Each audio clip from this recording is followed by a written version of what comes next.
IMF, International Monetary Fund, came to demand 15 billion CFA francs from Ibrahim TRAORE that it had lent to the former president of Burkina Faso, Blaise Compaoré.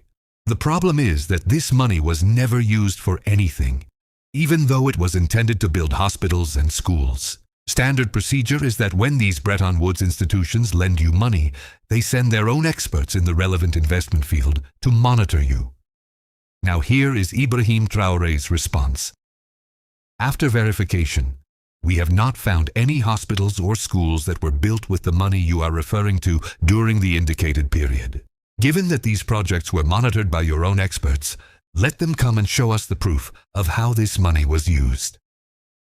On our end, we will conduct audits to determine responsibilities. Why am I telling you this story? The reason is that the IMF and the World Bank have always used corrupt governments in Africa to finance fake projects and divert the money to bring it back to their own countries. This is why nowadays we find projects in Africa that were only completed on paper and not on the ground. We have roads, railways, schools, hospitals, and many other projects that never saw the light of day, but the money was spent among government members and other small groups. When the debt repayment deadline approaches, they show up and demand their money, even if this money was never used to do anything good.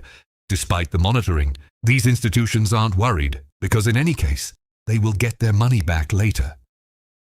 Often these funds are diverted and deposited into Swiss bank accounts.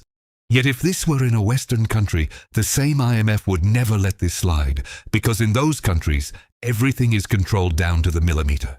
This is how these institutions set Africa back.